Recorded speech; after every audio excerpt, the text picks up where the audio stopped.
मारवाड़ शिक्षण संस्थान की 12th की बायोलॉजी की ऑनलाइन क्लास में आप सबका स्वागत है। हमने लास्ट क्लास में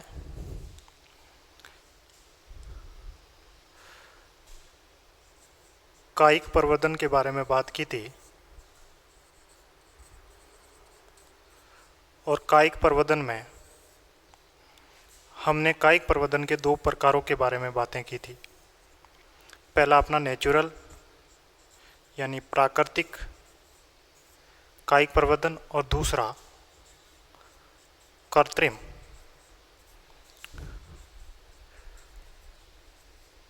कायिक प्रवर्धन के बारे में। फर्स्ट हमने नेचुरल पढ़ा था यानी प्राकृतिक जो अपने आप कायिक प्रवर्धन होता है उसके बारे में बात की थी। प्राकृतिक की बात की थी, उसमें हमने 4 प्रकार पढ़े थे, जिसमें सबसे पहला जो पढ़ा था उसमें स्तंभ कर्तन के बारे में बात की थी। उसके बाद मूल कर्तन के बारे में, स्तंभ कायिक परिवर्तन की बात की थी। दूसरी मूल कायिक परिवर्तन। तीसरा जो हमने पढ़ा था पर्ण कायिक परिवर्तन पढ़ा था। और चौथा जो पढ़ा था वो जननांगों के द्वारा कायिक परिवर्तन प्राकृतिक के बारे में बात की थी हमने। अब जो हम बात कर रहे थे लास्ट जहाँ पर अपनी क्लास चली थी, कृत्रिम कायिक परिवर्तन के बारे में बात थी। और कृत्रिम कायिक परिवर्तन में भी हमने बात की थी कि मुख्य रूप से 3 विधियों के द्वारा होता है। फर्स्ट की बात करूं तो कटिंग या कर्तन विधि के बारे में बात की थी मैंने। दूसरे की बात करूं तो दूसरी थी आपकी दाब लगाना। और तीसरे की बात करूं तो तीसरी अपनी थी रोपण। तीनों के इंग्लिश के बारे में बात करूं तो ये कर्तन कटिंग कहलाती है, दाब लगाना लेयरिंग कहलाती है और रोपण को अपन कहते हैं ग्राफ्टिंग। ये तीनों की बातें जिसमें से हमने शुरुआत की थी कर्तन को लेकर। अब कर्तन की बात की थी तो कर्तन कायिक प्रवर्धन के भाग के आधार पर या जो कायिक भाग है उसके आधार पर कर्तन को हमने 2 भागों में बांटा था। पहला था अपना स्तंभ कर्तन और दूसरा था अपना मूल कर्तन। स्तंभ कर्तन हमने पढ़ा था यानी स्तंभ का पर्व संधि युक्त कायिक भाग मात्र पादप से पृथक करके नए पादप का ग्रोथ करवाना, ये अपने स्तंभ कर्तन विधि के बारे में बात की थी। अब हम दूसरे प्रकार की ओर चलते हैं और दूसरा प्रकार था अपना मूल कर्तन विधि द्वारा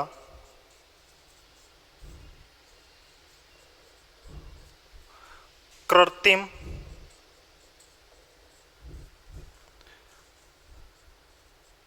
कायिक प्रवर्धन। नेक्स्ट जो दूसरी हेडिंग है, यहाँ से अपनी वापस नई क्लास शुरू होती है। इससे पहले की बातें हमने पीछे वाले क्लास में की थी। मूल कर्तन विधि के द्वारा क्या होता है, कृत्रिम कायिक प्रवर्धन क्या है। वैसे कृत्रिम कायिक प्रवर्धन जो कर्तन की विधि है वो 2 प्रकार की है। पहली हमने पढ़ ली है स्तंभ कर्तन और दूसरा हम पढ़ रहे हैं मूल कर्तन के बारे में। अब मूल कर्तन में इसमें क्या होता है कि मूल का मतलब जड़, पादप की जो जड़ होती है उसको कर्तन के रूप में या पर्वत के रूप में उपयोग में लेते हैं। मान लीजिएगा ये कोई किसी प्रकार की रूट है, रूट का मतलब जड़ से है। यहाँ पर ये मान लीजिएगा किसी प्रकार की रूट है, तो इसके लिए मुझे क्या करना पड़ेगा, इस प्लांट की जो रूट है इस रूट को मुझे यहाँ से कट करना पड़ेगा। अब कट किसी भी प्रकार से चाकू से किया जा सकता है या अन्य किसी औजार का प्रयोग किया जा सकता है जो प्रयोगशाला में अपन काम में लेते हैं। तो ये कटिंग की इसकी, और कटिंग करने की प्रक्रिया जो है वो क्या कहलाती है, कर्तन कहलाती है। आपसे ये भी पूछा जा सकता है कि ये कट किया गया भाग, जो इतना सा भाग है जो हमने यहाँ से कट करके यहाँ अलग ग्रोथ करवाने के लिए लिया था, इस कट किए गए भाग को क्या कहते हैं? तो इंग्लिश में इसको प्रोप्यूल कहते हैं, और अगर हिंदी में बात पूछे आपसे तो पर्वत क्या कहलाता है? पर्वत कहलाता है। इस कट किए गए भाग को, इस छोटे वाले टुकड़े की बात कर रहा हूँ, और कटिंग करने की जो प्रक्रिया है उसे अपन क्या कहते हैं? कर्तन कहते हैं। ये बात है अपने कर्तन प्रक्रियाओं को लेकर। अब देखो, मूल कर्तन विधि की बात कर रहे हैं, यानी उसमें हमने स्तंभ का कर्तन लिया था, और इसमें क्या ले रहे हैं अपन? मूल का कर्तन ले रहे हैं। तो ये मूल कर्तन विधि है। ज़्यादातर ये जो देखी जाती है सेव में, अमरूद में,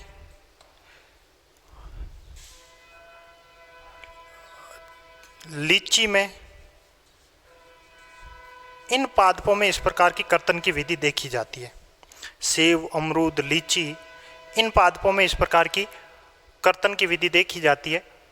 अब एक छोटी सी बात यहाँ पर और समस्या में आती है अपने कई बार, कि जो कटिंग किया गया भाग है, जैसे मान लीजिएगा ये इतना सा पर्वत है, इस पर्वत को भूमि में, यानी जो मान लीजिएगा ये एक लैंड है अपना, और इस लैंड में किस प्रकार, देखो दो सिचुएशन बनती है अपनी। एक तो अगर इस प्रकार से लेटी हुई अवस्था में होता है तो इसको कहते हैं शयन अवस्था, और एक इस प्रकार से अगर होता है तो ये होता है आपकी ऊर्ध्व स्थिति, ऊर्ध्वाधर कहते हैं इसको, ऊर्ध्व स्थिति कहते हैं।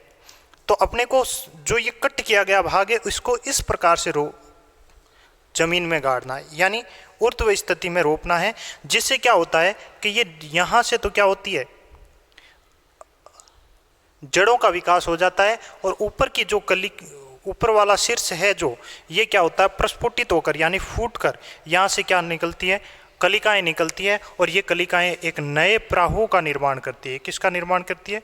एक नए प्राहों का निर्माण करती है। एक बार फिर समझ लें कि हमें ऊर्ध्व स्थिति में इसको भूमि के अंदर गाड़ना है, और नीचे वाला भाग होता है वो तो अपस्थानिक कलिकाओं का या फिर अपस्थानिक जड़ों का निर्माण कर लेता है, जबकि जो शीर्ष भाग होता है वो क्या करता है? प्रस्फुटित होकर प्राहों का निर्माण करता है। ये बात थी अपनी मूल कर्तन विधि में, ज़्यादा कोई डिफिकल्ट नहीं है। केवल इतना ही ध्यान रखना कि स्तंभ कर्तन विधि में स्तंभ का कर्तन लिया जाता है, और मूल कर्तन विधि में मूल का कर्तन लिया जाता है। केवल दो ही, जड़ों और स्तंभ का, लेकिन इसमें पर्ण का किसी प्रकार का कर्तन नहीं किया जाता है। अब हम आगे की बात करते हैं, जिसमें दूसरी विधि आती है अपनी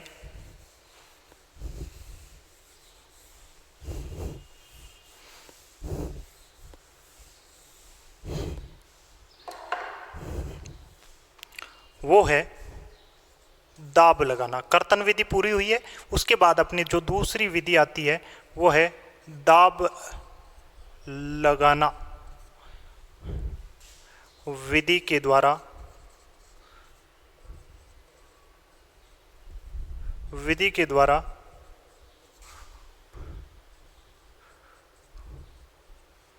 कायिक प्रवर्धन। दाब लगाना विधि के द्वारा क्या करना अपने को? कायिक प्रवर्धन पढ़ना है, और वो भी कौन सा? कृत्रिम कायिक प्रवर्धन है। कौन सा है? कृत्रिम कायिक परिवर्धन है, कृत्रिम कायिक प्रवर्धन है। अब देखो, दाब लगाना विधि की बात करूं तो ये विधि दो प्रकार से होती है। देखो, दाब दो प्रकार का होता है। एक तो भूमि के अंदर पादप की किसी शाखा को दबा दिया जाता है तो वो एक भूमि दाब होता है, और यदि किसी पादप को वायुमंडल के अंदर किसी प्रकार से लेपित करके या किसी आवृत करके उसको दाब दिया जाता है, वो वायुमंडलीय दाब कहलाता है। और उस प्रकार के देखें तो दाब लगाने की जो विधि है ये दो प्रकार की होती है। पहली जो बात करूं वो है आपकी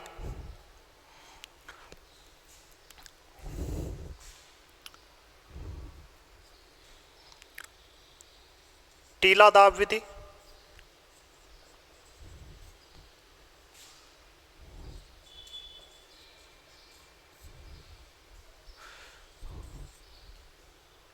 और दूसरी बात करूं वायु दाब विधि, या इसी का ही एक नाम है गुट्टी दाब विधि। दो प्रकार की विधि है, एक तो टीला दाब विधि और दूसरी क्या है, वायु दाब विधि या फिर गुट्टी दाब विधि। टीला दाब विधि है, ये जनरली जो होती है वो मार्शल पादपों पर ज़्यादातर देखी जाती है, जिनमें लचीलापन थोड़ा ज़्यादा देखा जाता है। हो दोनों में सकती है, लेकिन मार्शल पादपों में थोड़ा इस पे ज़्यादा जोर दिया जाता है, मार्शल पादपों में। दूसरी अगर बात करूं, वायु दाब विधि या गुट्टी दाब विधि होती है, ये वहद पादपों में या मैच्योर्ड प्लांट कह सकता हूं, जो काफ़ी विकसित और मजबूत शाखा या तना युक्त जो होते हैं पादप, उनमें ज़्यादातर देखी जाती है वायु दाब विधि, या फिर मैं इसको गुट्टी दाब विधि भी कह सकता हूं। और पहली बात है अपनी टीला दाब विधि। इसमें क्या किया जाता है, मैं दोनों को एक बार समझा दूं, फिर आपको डिटेल से लिखवा भी दूंगा। मान लीजिएगा ये भूमि है और इस भूमि के नीचे ये पादप की किसी प्रकार की जड़ें हैं, जो भी है, अपस्थानिक है चाहे मूसला है, और ये मान लीजिएगा इसकी ब्रांचें जा रही हैं ऊपर की ओर, यहाँ पर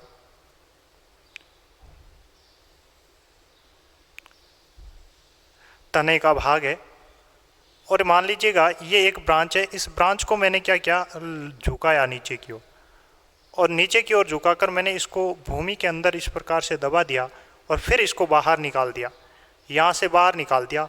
यहाँ पर इसकी जो भी पत्तियाँ हैं चाहे कलिकाएं हैं, जो भी है इस शाखा पर लगी हुई है, वो इस प्रकार से हैं। आपको पता भी होगा कि शाखा हो चाहे तना हो, जो भी है, क्योंकि प्राहो का भाग है और प्राहो के भाग पर क्या पाई जाती है, पर्वसंधियाँ। यहाँ पे भी पर्वसंधि है, यहाँ पे भी पर्वसंधि है, यहाँ पे भी पर्वसंधि है। इस बात का विशेष ध्यान रखें कि पर्वसंधि युक्त भाग जो है वो भूमि के अंदर दबा हुआ होना चाहिए। तो यहाँ पर क्या है, पर्वसंधि है, और दो पर्वसंधियों के बीच का स्थान क्या कहलाता है, पर्व कहलाता है। एक बार फिर समझ लें, ये क्या है, जड़ है, ये क्या है, शाखाएं या तने का रूप ले सकते हैं आप। मैंने क्या किया, एक शाखा, ये प्लांट है पूरा, इस प्लांट की एक शाखा, आधारीय शाखा लीजिए, मैंने जो नीचे की ओर शाखाएं हैं उनकी बात कर रहा हूँ, आधारीय शाखा या नीचे की जो शाखाएं हैं उनकी बात कर रहा हूँ। ये जा तो ऊपर रही थी, लेकिन मैंने इसको क्या किया, थोड़ा नीचे की ओर झुकाया, लचीलापन था उसमें, तोड़ा नहीं है, तोड़कर आप नहीं कर सकते हो इसको, लचीलापन किया, नीचे की ओर झुकाया, और झुकाकर मैंने क्या किया, पर्वसंधि युक्त जो भाग था वो उसको मैंने किसमें, मर्दा में गाड़ दिया। और मर्दा में गाड़ने के बाद जो इसकी, ऐसा नहीं है कि पूरा का पूरा उसका शीर्ष भाग भी मर्दा में गाड़ा रखा, नहीं, इसको पुनः वापस बाहर की ओर निकाला, और बाहर की ओर निकाल के जो कलिका युक्त भाग था या पर्ण युक्त जो भाग था उसको मैंने बाहर की ओर रखा। और इस प्रकार से अपन 6 से 7 दिन तक इसको नम भूमि में, यहाँ बराबर पानी दिया जाएगा, नम भूमि में रखते हैं। तो 6 से 7 दिन बाद जहाँ से ये पर्वसंधि युक्त वाला भाग है, यहाँ से कुछ इस प्रकार की जड़ों का विकास हो जाएगा, और जब जड़ें विकसित हो जाती है तब यहाँ से काट दिया जाता है। क्या कर दिया जाता है, मात्र पादप से अलग कर दिया जाता है। यहाँ से काटें चाहे यहाँ से काटें, हमें कोई ऐतराज़ नहीं है, यहाँ से काट दिया जाता है, जिससे ये प्लांट इससे विच्छेदित हो जाता है और ये एक नए ग्रोथ के रूप में काम करता है। ये विधि जो होती है इसे अपन कहते हैं टीला दाब विधि। नाम ही सब कुछ बता देती है। टीले का मतलब रेत से होता है, और टीला यानी रेत के अंदर एक दबाने की जो प्रक्रिया है वो क्या कहलाती है, आपकी टीला दाब विधि कहलाती है। दूसरी बात आती है वायु दाब विधि। वायु दाब विधि को भी मैं क्लियर कर दूं आपके सामने। मान लीजिएगा ये इस प्रकार का कोई प्लांट है, क्योंकि ये थोड़ा काष्ठीय पादपों में ज़्यादा देखा जाता है। ये लचीले पर भी हो सकता है, काष्ठीय पर भी लागू हो सकता है, लेकिन ज़्यादातर जो होता है वो लचीलों पर देखा जाता है। ये काष्ठीय पादपों पर थोड़ा ज़्यादा देखा जाता है। इसमें मान लीजिएगा ये एक प्लांट का प्रावो है, या फिर स्टेम कह दूँ, इस स्टेम से यहाँ से इस प्रकार की एक ब्रांच जा रही है, ये ब्रांच जा रही है। हो सकता है एक ब्रांच नहीं हो, इससे भी कई ज़्यादा है ब्रांच निकली हो। ये इस प्रकार की कुछ ब्रांचें यहाँ से जा रही है इसकी, इस प्लांट की। अब मुझे इस विधि का प्रयोग करना है, तो मैं क्या करूँगा कि इस विधि की जो ये भाग है, इस भाग को मैं क्या करूँगा, किसी औजार या चाकू के या ब्लेड की सहायता से मैं इसको क्या करूँगा कि इसका जो छिलका है, ऊपर वाली जो छाल होती है, बाह्य त्वचा जिन्हें कहते हैं, हमने 11th में पढ़ा था, इस छाल को क्या करूँगा मैं पृथक करूँगा। और किस रूप में करूँगा, या तो वलय के रूप में करूँगा, वलय का मतलब गोलाकार अवस्था में, और या मैं क्या करूँगा उसको तिरछी लेयरिंग के रूप में, यानी इस प्रकार से मैं तिरछा काटूंगा। और इसको काटने के बाद क्या करूँगा मैं, या तो मॉस मोस का मतलब आप समझते होंगे, ब्रायोफाइटा में लिवरवट और मोस पढ़ाया था, जिसमें मूलाभास पाए जाते हैं। मूल की तरह आभास करने वाले जो पादप होते हैं जिनमें मूलाभास होते हैं जबकि जड़ अनुपस्थित होती है, उन मोस, या फिर मैं कह दूं रुई, रुई तो कॉटन तो सारे ही जानते हैं आप, या फिर छोटे घास,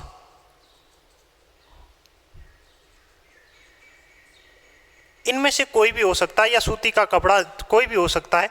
मोस, रुई, छोटा घास या सूती का कपड़ा, जो भी है, ये जो छाल उतरा हुआ भाग था यानी बाह्य त्वचा उतरा हुआ भाग जो था, इस पे क्या किया जाता है कि जो गीली कॉटन होती है, पानी से भीगी हुई कॉटन को लपेट दिया जाता है, आवृत कर दिया जाता है इस भाग को, जिस पे हमने इसको कटित किया था या फिर मैंने जिससे वलय उतारी थी छाल के रूप में, वो भाग किससे आवृत कर दिया जाता है? रुई से। और वो कैसी होनी चाहिए? नम या गीली रुई होनी चाहिए। और इसके ऊपर चारों ओर क्या कर दिया जाता है? किसी कपड़े से। और ज़्यादातर यूज करने के अच्छी प्रयोगशाला की विधि में और अच्छे एक प्रायोगिक विद्यार्थी के लिए जो कपड़ा लिया जाता है वो कॉटन का काम में लिया जाता है। इसको कपड़े से आवृत कर दिया जाता है और उसके बाद उसको क्या किया जाता है? रस्सी के द्वारा या किसी सूतली के माध्यम से इसको बहुत टाइट कसकर बांध दिया जाता है, टाइट कर दिया जाता है। फिर यहाँ से अब इसको लगातार नमी चाहिए और नमी पादप के ऊपर भाग पर हर समय बनी नहीं रहती है, क्योंकि दिन के समय काफ़ी टेम्परेचर डिफरेंट प्रकार का होता है। इस कारण यहाँ पर जो ऊपर की ओर ब्रांच है उस ब्रांच पर एक पानी का पात्र लगा दिया जाता है।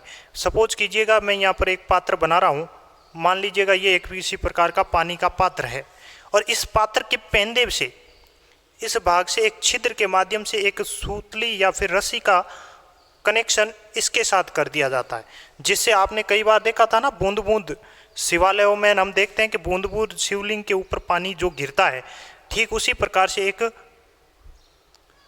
रस्सी का कनेक्शन इसके साथ कर दिया जाता है। तो इस रस्सी इस पात्र में जो पानी होता है वो इस रस्सी के माध्यम से रिश्ता हुआ यहाँ तक पहुँचता है और इसको नमी बनी रहती है। हम कुछ दिनों बाद देखते हैं कि इस क्षेत्र से जहाँ से ये वलय उतारी थी हमने, इस क्षेत्र से क्या होती है? अपस्थानिक जड़ों का निर्माण हो जाता है। और जब ऐसा सिचुएशन डेवलप होता है उस समय अपन इसको, इस प्लांट को यहाँ से कट कर देते हैं और नए भूमि वाले क्षेत्र में इसको ग्रो करवाते हैं। और ये विधि क्या कहलाती है? वायुमंडलीय दाब विधि या फिर गुट्टी। अब ये बात पूछ ले आपसे, गुट्टी क्या है? कई बार पूछी जाती है ये बात, गुट्टी क्या है? क्वेश्चन पूछा जा सकता है, गुट्टी क्या है? तो देखो, सबसे पहले हमने क्या किया था? वलय युक्त छाल उतारी थी हमने, गोलाकार या फिर तिरछी, दोनों रूपों में देखी जा सकती है। वलय युक्त जो छाल उतारी थी उसके ऊपर हमने क्या किया था? कॉटन का लेप किया, और कॉटन के ऊपर किसी प्रकार के कपड़े, और कपड़े के साथ उसको हमने बांध दिया था। यानी जो ये बंधा हुआ भाग था इसको हम क्या कहते हैं? गुट्टी निर्माण या गुट्टी कहते हैं। क्या कहते हैं? गुट्टी कहते हैं। मेरे हिसाब से आपको समझ में आ गया होगा दोनों। अब मैं बात इनकी डेफिनेशनों के साथ करता हूँ, एग्जाम्पल भी बात करूँगा।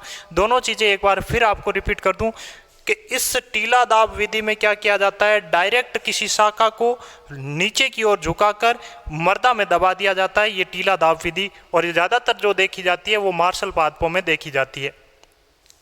वायुमंडलीय दाब विधि या गुट्टी दाब जो विधि होती है, इस विधि में क्या किया जाता है कि कोई बड़ा शाकित वृक्ष है या फिर पेड़ कह दूं, और उसमें किसी ब्रांच को क्या किया जाता है? वलयकार रूप में बाह्य त्वचा को उतारने के बाद उसके ऊपर रुई या फिर मोस कह दूं मैं, या किसी गीली घास का लेपन करके उसको कपड़े के द्वारा कसकर रस्सी के माध्यम से बांध दिया जाता है और कुछ उसे लगातार नमी प्रदान की जाती है। अब ये भी बात आपसे पूछी जा सकती है कि इसको खनिज लवण कहाँ से प्राप्त होते हैं? तो खनिज लवण तो इस पादप से प्राप्त होते हैं। और जल की जो प्राप्ति होती है वो ज़्यादातर कहाँ से प्राप्त होती है? आपको ऊपर ब्रांच की ओर लगे हुए जल पात्र से प्राप्त होती है। कई एडवांस टेक्निक में इस जल पात्र में ही सभी खनिज लवणों का मिश्रित करके इसको प्रदान किया जा सकता है। वो कुछ एडवांस टेक्निकों के अंतर्गत बात होगी। अभी अपने यूनिट में जो बात है मैं उन्हीं के साथ बातें कर रहा हूँ। अब ये प्रक्रिया गुट्टी बन जाती है और इस प्रकार से ग्रो करवाने के बाद एक नए प्लांट का भूमि के अंदर ग्रो करवाया जाता है। ये बातें थी आपकी दोनों के बारे में। अब मैं डेफिनेशन के साथ और एग्जाम्पल के साथ बात करता हूँ। तो आपने हेडिंग लगा दी होगी आपने, टीला दाब विधि।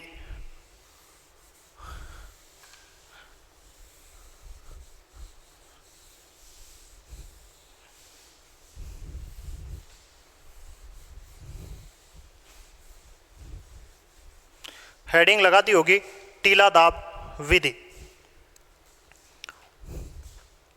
फर्स्ट है टीला दाब विधि के द्वारा, टीला दाब विधि के द्वारा कृत्रिम कायिक प्रवर्धन। पहली हेडिंग है टीला दाब विधि के द्वारा कृत्रिम कायिक प्रवर्धन।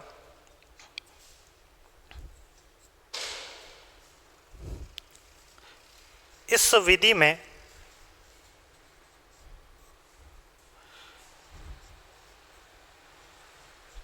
किसी मार्शल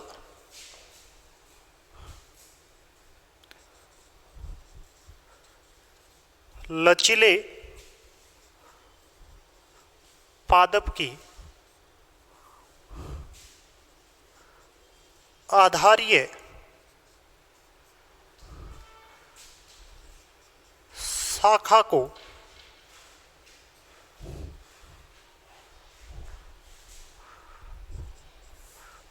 पर्वसंधि युक्त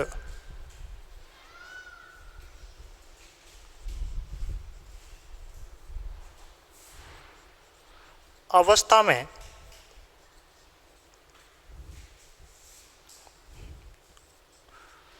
भूमि में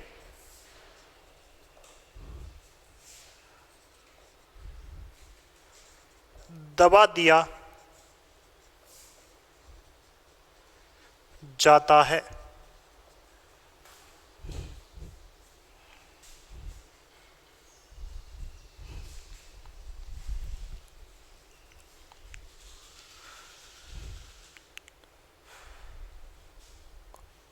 दबा दिया जाता है। इस विधि में किसी भी मार्शल, बस इस बात का थोड़ा ध्यान रखना, लचीले पादपों के लिए ये थोड़ी उपयुक्त विधि होती है, काष्ठीय पादपों में भी की जाती है, लेकिन ज़्यादातर जो इसका उपयोग होता है वो लचीले पादपों के लिए या फिर मार्शल पादपों के लिए इसको किया जाता है। आधारीय मतलब नीचे वाली जो शाखाएं होती है, शीर्ष शाखाओं को नहीं झुकाया जाता है, आधारीय शाखाओं को पर्वसंधि युक्त। मैंने अभी आपके साथ क्लियर किया था, मैं फिर एक बार ड्रॉ कर दूं। यहाँ पर ये मान लीजिएगा लैंड है और यहाँ पर ये इस प्रकार की रूट है और इस रूट से ऊपर की ओर जो निकल रहे हैं ये सारे स्टेम के पार्ट हैं या फिर मैं कह दूँ ब्रांच हैं, जो भी है। इन ब्रांच के द्वारा यहाँ से ये मान लीजिएगा एक ब्रांच निकल रही है और इस ब्रांच को वापस क्या किया जाता है, झुकाया जाता है और भूमि के अंदर यहाँ से दबाने के बाद पुनः जो इसका अंत सिरा है इसको बाहर की ओर, जिस पे किसी प्रकार की कलिकाएं हो सकती है, कुछ पर्न्स हो सकती हैं, इन सभी भागों को बाहर की ओर रखा जाता है। लेकिन इतना सा भाग जो होता है वो मर्दा में, और मर्दा भी कैसी होनी चाहिए, क्योंकि प्लांट को किसी भी प्रकार का अगर प्लांट है और उसको ग्रो करवाना है तो उसके लिए एटमॉस्फेयर वैसा बनाना पड़ता है। तो ये इस प्रकार की नम मर्दा है। और आपको पता ही होगा कि तने वाले पार्ट में हमेशा पर्व व पर्व संध्याएँ पाई जाती है, लेकिन कम से कम इस बात का ध्यान दें कि एक या दो पर्व संधि युक्त भाग ही मर्दा में होना जरूरी है। अब मर्दा में ये जो भाग है, इन पर्व संधियों से क्या निकलती है, अपस्थानिक जड़ें विकसित हो जाती है। और जब 5 से 6 दिन का समय लगता है, वो पादप पर डिपेंड करता है कौन से पादप पर कितने दिन का टाइम लगता है। ये जो अपस्थानिक जड़ों का विकास हुआ था, जब इनमें विकसित हो जाती है अपस्थानिक जड़ें, तब यहाँ से क्या कर दिया जाता है, कनेक्शन मात्र प्लांट से अलग कर दिया जाता है और इस प्रकार से प्लांट को ये एक पृथक करके नए पादप के रूप में ग्रो करवाया जाता है। और ये विधि क्या कहलाती है, आपकी टीला दाब विधि कहलाती है। क्लियर है। अब पूछ ले ये विधि किस में की जाती है, तो देखो एक तो चमेली में देखी जाती है, दूसरा मोगरा पूछ ले, चमेली हुई, मोगरा हुआ, तीसरा कनेर भी देखा जाता है, इसमें भी इस प्रकार की। चौथी अगर बोगनवेलिया की बात करूं तो वो भी इसी प्रकार का, बोगनवेलिया, बोगनवेलिया भी कहते हैं लेकिन बोगनवेलिया, इन सभी पादपों में इस प्रकार की। और आपको पता भी होगा ये सारे पादप एक झाड़ीनुमा लचीले पादप होते हैं, चमेली, मोगरा, कनेर, बोगनवेलिया इत्यादि। इन सभी पादपों में क्या की जाती है, टीला दाब विधि का प्रयोग किया जाता है। अब मेरे हिसाब से आपको समझ में आ गया होगा, और फिर कोई ऐसी बात रही है तो अपन बाद में फिर देखेंगे कभी। दूसरी विधि के बारे में बात करता हूं मैं आपके साथ।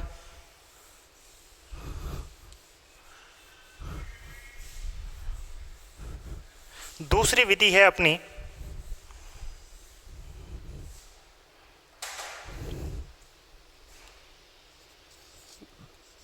वायु दाब, या फिर मैं कह दूं गुट्टी विधि के द्वारा वायुदाब या गुट्टी विधि के द्वारा कृत्रिम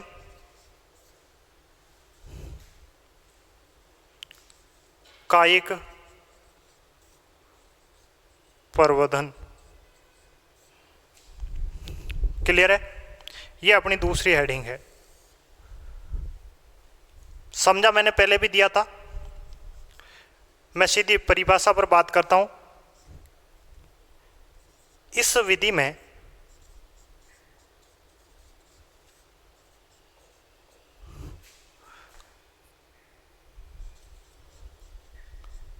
काष्ठीय पादप, या मैं फिर वृक्ष का नाम ले लूं यहां, इस विधि में वृक्ष की किसी शाखा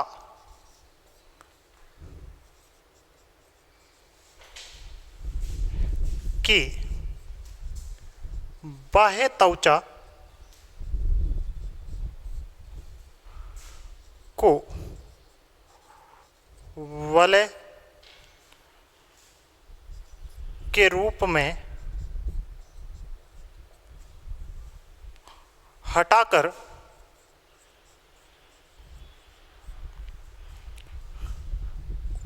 उस क्षेत्र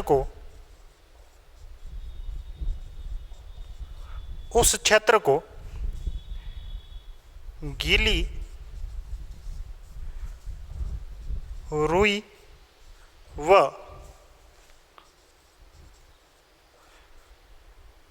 कपड़े के द्वारा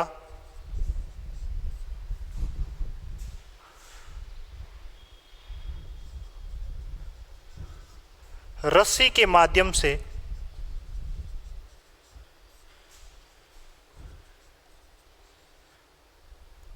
कस कर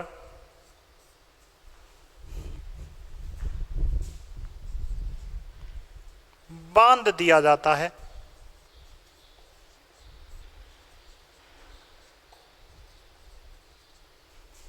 और उसी पादप की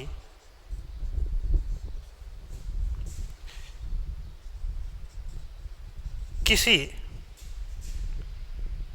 दूसरी शीर्ष शाखा पर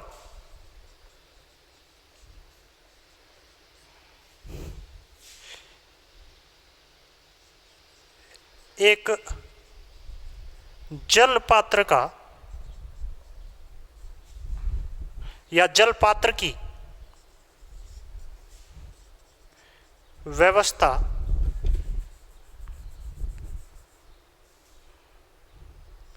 जल पात्र का प्रबंधन लिख दो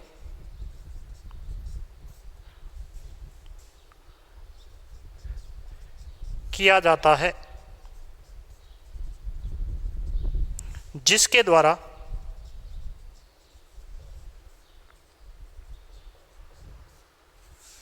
गुट्टी क्षेत्र को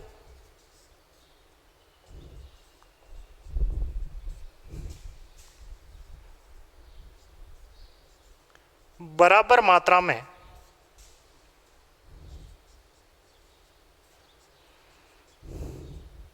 जल प्राप्त हो सके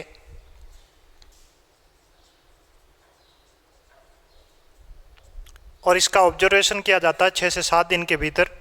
और जहाँ से हमने गुट्टी लगाई थी उस गुट्टी वाले क्षेत्र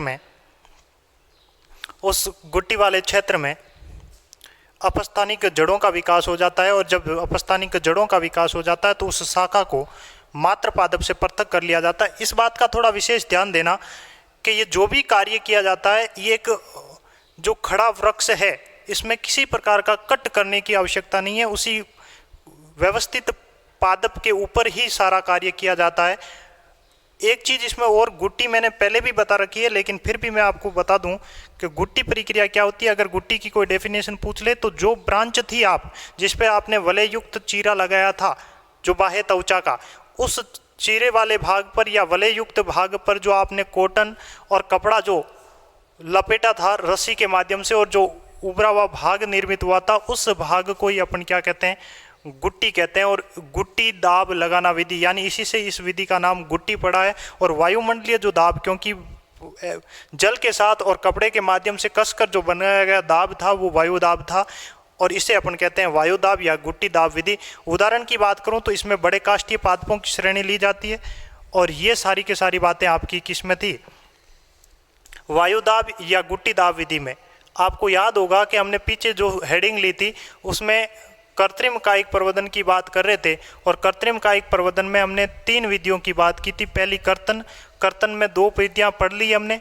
दूसरी हम बात कर चुके थे किसकी, दाब लगाना विधि। और दाब लगाना विधि में भी हम पढ़ रहे हैं। और दाब लगाना विधि 2 प्रकार की थी। एक तो पहली थी आपकी टीला दाब विधि जो हमने लास्ट अभी पढ़ी है, और दूसरी कौन सी आपकी वायुमंडलीय दाब विधि या फिर गुट्टी दाब विधि। इन दोनों के बारे में हमने बात कर ली है।